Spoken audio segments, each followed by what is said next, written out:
എന്തായാലും കാണണം.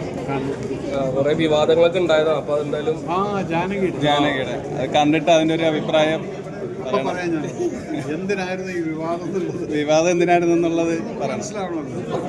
കാരണം എന്തിനും ഒരു വിവാദം ഉണ്ടാക്കുക എന്ന് പറയുന്നതും തെറ്റാണ്. എന്തെങ്കിലും ഒന്ന് കിട്ടിക്കഴിഞ്ഞാൽ റെഡിക്കുലസ്. ഞാൻ എൻ്റെ ഉള്ളിലേക്കൊന്നും വല്ലാതെ പോയില്ല എന്താണെന്ന് ഒരു സൈഡിൽ കൂടെ പൊയ്ക്കോട്ടെ എന്ന്. അങ്ങനെ പടം കണ്ടിട്ട് ഞാൻ പറയാം എന്തിനായിരുന്നു അതോ അതുവരെയൊക്കെ നിങ്ങൾക്ക് വെയിറ്റ് ചെയ്യാം. അല്ലെങ്കിൽ ഈ പേര് മാറ്റുന്നതിൽ എങ്ങനെയാണ്? എനിക്കതൊരു വലിയ വിശ്വാസമില്ല.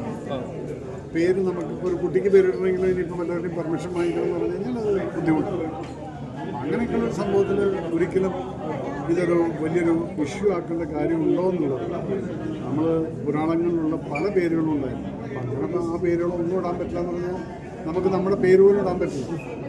എൻ്റെ പേര് രവീന്ദ്രനാണ്. അപ്പോൾ അത് സൂര്യൻ്റെ പര്യായമായിട്ട് വരും. നാളെ പറയാനും ഇല്ല സൂര്യൻ ദൈവമാണ്, ഇടാൻ പറ്റില്ല. കാരണം എന്നെ വല്ലവരും തെറി വിളിച്ചു കഴിഞ്ഞാൽ സൂര്യനെ തെറി വിളിച്ചു കൊണ്ടേ പറയാം. അതുകൊണ്ട് അതെല്ലാം ഒരു വാല്യൂ ഇല്ല.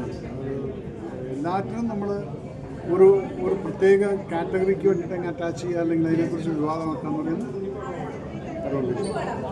അല്ല. ഇനിയും മലയാള സിനിമകളിൽ ഇതേപോലെ പേരുകൾ വരുമ്പോഴേ ഇനി ഇതേപോലെ സെൻസർ ചെയ്യപ്പെടുമെന്ന് തോന്നുന്നുണ്ടോ?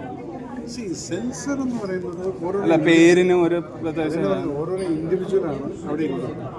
ആ ഒരു വ്യക്തിയുടെ എന്ത് മൈൻഡിലാണ് ഇവർ ഈ 5 പേരും പ്ലസ് സെൻസർ ഓഫീസറും കൂടി ഇരുന്നിട്ട് അതിനൊരു തീരുമാനത്തിൽ എത്തിയതെന്നുള്ളത് ഇന്നും എനിക്കതിൻ്റെ ഒരു കൺക്ലൂഷൻ എത്താൻ സാധിക്കുന്നില്ല. അപ്പോൾ ഈ ഒരു 5 വ്യക്തികൾ എടുക്കുന്നൊരു തീരുമാനം ഒരു രാഷ്ട്രത്തിനെ തന്നെ ബാധിക്കുന്നു എന്നൊക്കെയാണ് പറഞ്ഞത്. ഒരു സിനിമയെക്കുറിച്ച് സംഭവിച്ചു. ആ സിനിമ എത്ര ദിവസം ഡിലേ, ഫൈനാൻഷ്യൽ ഇംപ്ലിക്കേഷൻസ് വന്നിട്ടുണ്ട്. സോ അങ്ങനെ നോക്കിക്കഴിഞ്ഞാൽ ഞാൻ എൻ്റെ കീർത്തിചക്ര ചെയ്ത സമയത്ത് അതിനകത്ത് ഒരു റേപ്പ് സീക്വൻസ് ഉണ്ട്. 10-15 മിനിറ്റോളം റേപ്പ് സീക്വൻസാണ്. അന്ന് ആ സെൻസർ ബോർഡിൽ എൻ്റെ ഏറ്റവും വലിയ ടെൻഷൻ അതായിരുന്നു. ഞാൻ റേപ്പ് സീക്വൻസ് ഉള്ള പ്രശ്നമാണ്. പക്ഷെ അന്ന് സെൻസറിലിരുന്ന ഓരോരുത്തരും ലേഡീസും ജെൻസും എല്ലാവരും പറഞ്ഞു ആ റേപ്പ് നിങ്ങൾ കട്ട് ചെയ്യുക.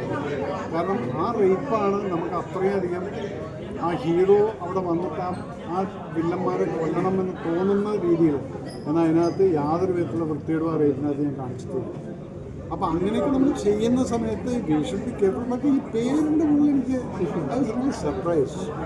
പേര് വന്നിട്ട് അടുത്താണല്ലോ ഇപ്പോൾ പല കാരണങ്ങൾ പല രീതിയിൽ രണ്ടാമത് സെൻസർ ചെയ്യുന്നു. പല വിഷയങ്ങൾ വന്നിട്ട് പൊളിറ്റിക്കലിയും മറ്റേത് പല കാര്യങ്ങൾ പറഞ്ഞിട്ട് ഇതിപ്പോൾ രണ്ടാമത് സെൻസർ ചെയ്തു എന്ന് പറഞ്ഞു കഴിഞ്ഞാൽ അതല്ലേ പറഞ്ഞു ഇതിൻ്റെ ഒരു ഇത് എന്തിനാണെന്നുള്ളത് പോലും എനിക്കറിയില്ല. ഇനിയിപ്പോൾ പടം കണ്ടു കഴിഞ്ഞതിന് ശേഷം പിന്നെ നമുക്ക് സംസാരിക്കുമ്പോൾ എനിക്ക് ഓതൻറ്റിക്കായിട്ട് പറയാം.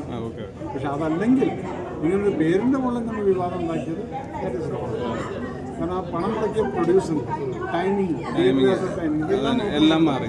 ഫൈനാൻഷ്യൽ ഇംപ്ലിക്കേഷൻസാണ് വരുന്നത്. അങ്ങനൊരു സംഭവം ഉണ്ടാവരുത്. കാരണം എത്ര കഷ്ടപ്പെട്ടാണ് ഒരു സിനിമ ഉണ്ടാക്കുന്നത്. പല ആൾക്കാരുടെ ജീവിതം എഫേർട്ടാണ്.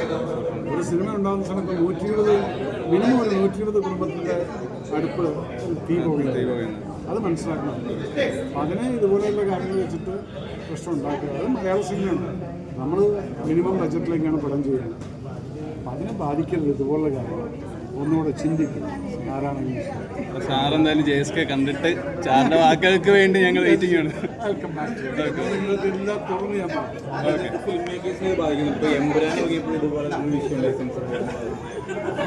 സെൻസറൊന്നും പറഞ്ഞിട്ടില്ലല്ലോ.